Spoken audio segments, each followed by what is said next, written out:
আজকে কিন্তু আমরা আলোচনা করব ইন্ট্রোডাকশনের জন্য কিভাবে আমরা এম ইজ আর ইউজ করতে পারি। So let's get started. Welcome back. I hope you are all fit and fine and you are practicing every single day.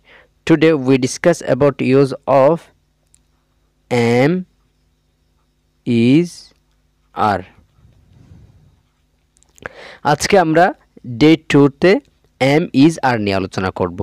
am, is, are হচ্ছে আমাদের একটা রেগুলার অক্সিলারি ভার্ব। এটা most important আমাদের daily লাইফে। আমরা কোন কোন সিচুয়েশনে আজকে am, is, are ইউজ করব সেটার আলোচনা করব। এটা হচ্ছে আমাদের বেসিক লেভেলে যারা আছো তাদের জন্য, একদম বিগিনার লেভেলে, লো লেভেলে যারা আছো তাদের জন্য। সবাই এই ভিডিওগুলো ধারাবাহিকভাবে দেখলে তোমাদের ব্যক্তিগত জীবনে অবশ্যই ইমপ্রুভমেন্ট আনতে পারবা।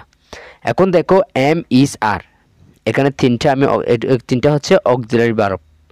এই তিনটা অর্থ হচ্ছে হওয়া, মানে সাধারণ অর্থ হচ্ছে হওয়া। আবার এগুলা বিভিন্ন সময় গিয়ে বিভিন্ন ধরনের অর্থ ধারণ করে।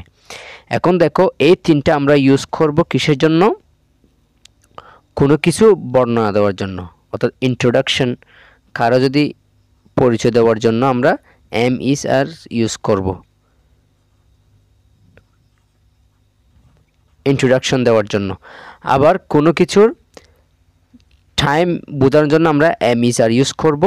তারপরও আজকে কিন্তু আমরা আলোচনা করব ইন্ট্রোডাকশনের জন্য কিভাবে আমরা am, is, are ইউজ করতে পারি। So let's get started. এখন দেখো আমরা কারো কাছে যখন ইন্ট্রোডাকশন শিখি তখন আমরা কি করি? নিজের ইন্ট্রোডাকশনটা শিখব। তাহলে দেখো আজকে সেলফ ইন্ট্রোডাকশন।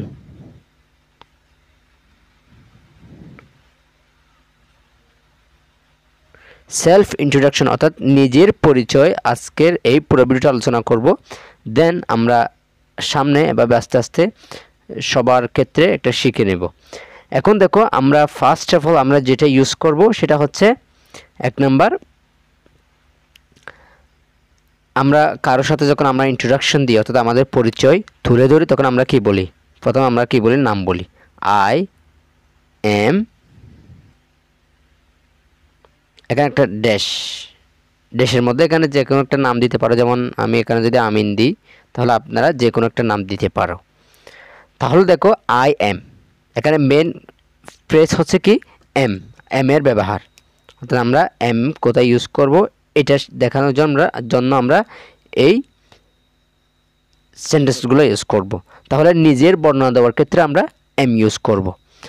আর দ্বিতীয়ত হচ্ছে কি আমার বয়স ক্ষেত্রেও আমরা এম ইউজ করতে পারি। যেমন আই এম 25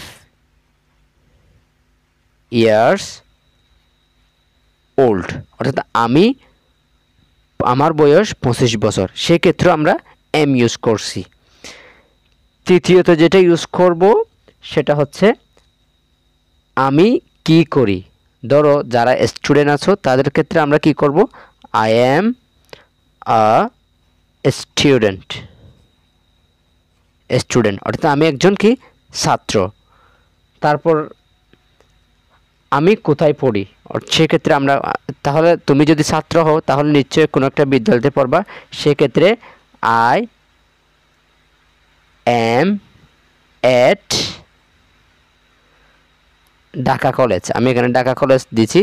আর তোমরা যে কোনো যার বিদ্যালয়ের নাম অথবা কোনো একটা কাজ করতেছ যেই তোমাদের পেশা সেটাই দিবা। যেমন আই এম এট ব্যাংকার অথবা আই এম এট, অনেকে আছে টিচার, সেক্ষেত্রে আমরা আই এম এটের পরে যেইখানে আছে সেখানে আমরা সেই নামটা বসাই দিব।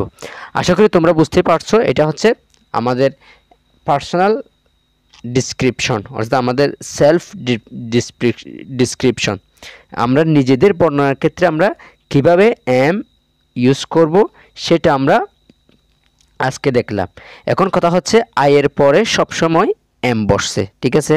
এখন আমরা তো এম এর ব্যবহার দেখছি, তাহলে ইস কোথায় বসবে আর কোথায় বসবে এটা নিয়ে আমরা নেক্সট আলোচনা করব। আশা করি তোমরা এটাই বুঝতে পারছো। এরপর এখন দেখো আমরা ইজ এর ব্যবহার, এম এর ব্যবহার কমপ্লিট করছি।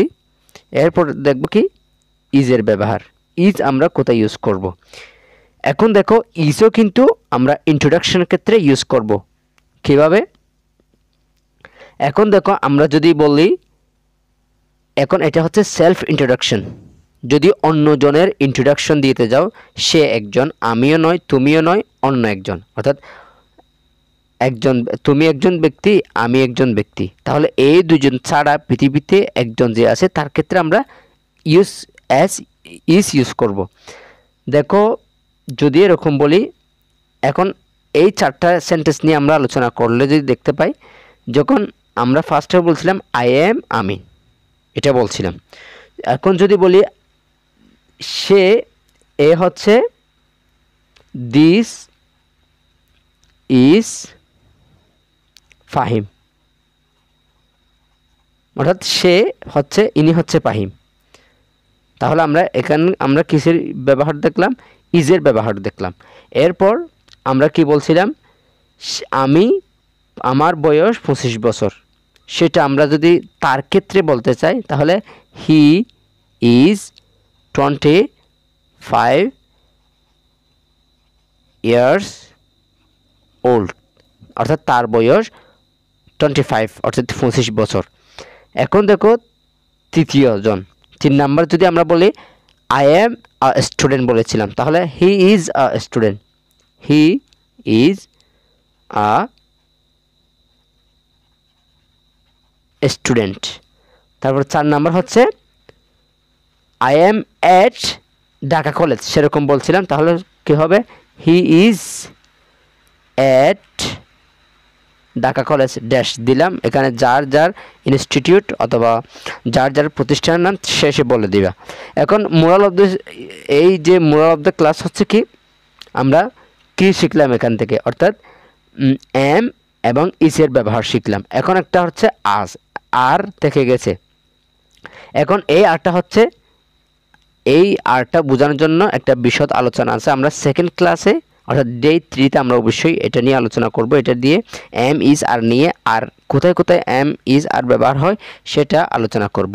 ভিডিওটা দীর্ঘায়িত করছি না, কারণ যারা প্র্যাকটিস করতেছো তাদের মনে একটা অনীহা চলে আসতে পারে, সেজন্য আজকের এই ভিডিওটা দেখবা, দেন তোমার এবং তোমার বন্ধু অথবা তোমার সহপাঠী যে কারো দুইজনের ডিসক্রিপশন এভাবে দিবা। আশা করি সবাই বুঝতে পারছো। সবাইকে অনেক ধন্যবাদ। এই বলে আজকের ভিডিওটা শেষ করছি। ভালো লাগলে চ্যানেলটি সাবস্ক্রাইব করে পাশে থাকবে বলে আশা রাখছি। আসসালামু আলাইকুম ওয়া রাহমাতুল্লাহি ওয়া বারাকাতুহু।